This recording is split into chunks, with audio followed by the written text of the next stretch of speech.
నువ్వు చెప్తుంది నిజమా త్రిపుర? వల్లి చెప్పిందే చెప్తున్నాను. చెల్లి అబద్ధం చెప్పదు కదా? ఏంటి ఆలోచిస్తున్నావు? నమ్మకం కలగడం లేదా? సడన్ గా నిర్ణయాన్ని మార్చుకున్నారంటే నాకెందుకు నమ్మకం కలగడం లేదు. అలాని వల్లిని తప్పుగా అనుకోవడానికి లేదు. నాకంత కన్ఫ్యూజ్డ్ గా ఉంది. నువ్వు చెప్పు భరణి, మన ఇంటికెళ్తే మనిద్దరికి పెళ్లి చేస్తారంటావా?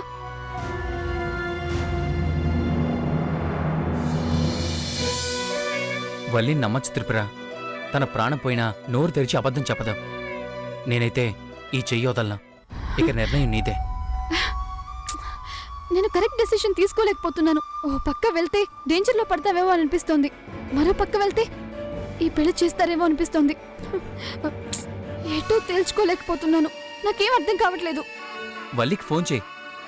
నీకున్న అనుమానాలన్నీ అడిగి క్లియర్ చేసుకో, సరిపోతుంది. అప్పుడు వెళ్ళాలా లేదా అన్నది డిసైడ్ చేసుకోవచ్చు. పద, ఫోన్ చేద్దాం. అత్తయ్య గారు, కంగారు పెరిగిపోతుందండి. త్రిపుర ఏంటండి ఇంకా ఫోన్ చేయలేదు? అసలు వస్తుందంటారా? నాకు అనుమానంగా ఉందమ్మా. ఇందాక గాయత్రి చెప్పినట్టు చేసి ఉండాల్సింది. నానమ్మ, పోనీ నన్ను వెళ్ళమంటావా? అదే నంబర్ పెద్దమ్మ గారు, టిప్పునే. వల్లి, స్పీకర్ ఆన్ చేయి. నీకేమైనా హెల్ప్ అవసరం అనిపిస్తే నేను చేస్తాను.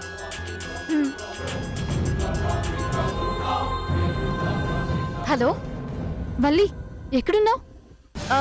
ఇంట్లో. థ్యాంక్స్ వల్లి, మమ్మల్ని స్టేషన్ నుంచి విడిపించావు. పర్లేదు టిప్పు. టిప్పు వచ్చేస్తున్నారుగా. ఆ విషయం మాట్లాడడానికి ఫోన్ చేశాను. ఏమైంది? నువ్వు అబద్ధం చెప్పవు.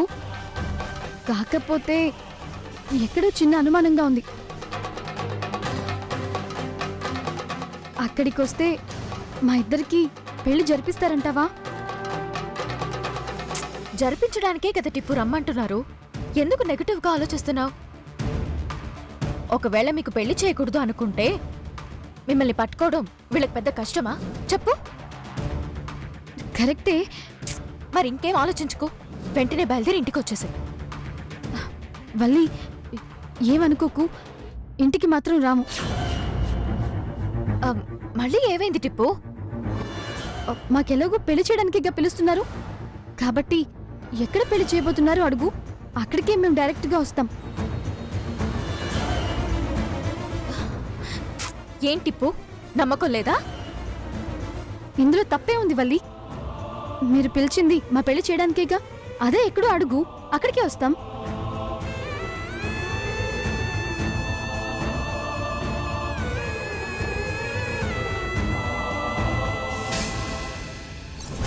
సరే, మన గుడికి వచ్చామని చెప్పు. వల్లి, టిప్పు, మీరు గుడికి వచ్చేయండి. ఎప్పుడు?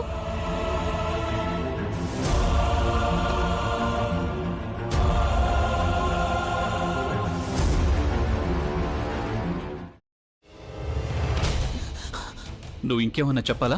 ఇంకేమన్నా అబద్ధం చెప్పాలనుకుంటే చెప్పేయి. నేను చూడాలనుకుంటున్నాను నన్ను మోసం చేయడానికి నువ్వు ఎంత నీచానికి దిగజారగలవు అని. ఎందుకు ఆలియా, ఎందుకు నువ్వు ఇలా చేసావు? నీకు తెలుసు కదా, నానమ్మ తర్వాత నీ ఒక్కదానిని కదా నేను పూర్తిగా నమ్మేది. ఏమన్నావు నువ్వు? ఈ మధ్య అన్నిటినీ మర్చిపోతున్నావా? అది చాలు.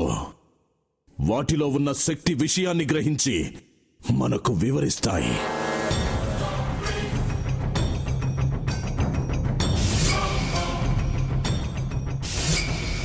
ఎవరు ఆ దండ విప్పొద్దు, గది తలుపులు తెరవద్దు.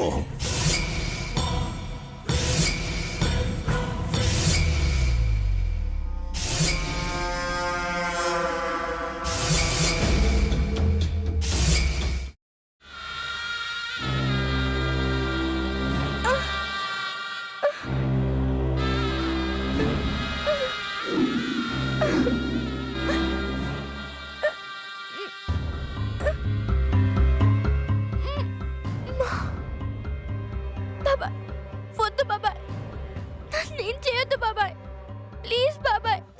నీకు నిజం తెలిసినప్పుడే నా ఆలోచనలో నువ్వు చచ్చిపోయావు. అబ్బా ప్లీజ్ కొంచెం తినండి ప్లీజ్. భీమారావు గారు మీరా? ఇగో మీరా కాదు సక్కుబాయ్. అవును, మీ పనామే లేచిపోయిందని చెప్పి కంప్లైంట్ ఇచ్చినావు కదా. రేయ్, ఆయన కంప్లైంట్ ఇచ్చింది లేచిపోయిందని కాదు, కనిపించడం లేదు అని. అచ్చా, అట్లానా? సరే మేడం. ఇడియట్. ఆ వంట మనిషి పేరేంటన్నారు? రత్తాలు మేడం. ఏం పెద్ద మంచి, నీ వంట మంచిని కూడా మేడం అని పిలుస్తావా? రేయ్ హాఫ్ బ్రెయిన్,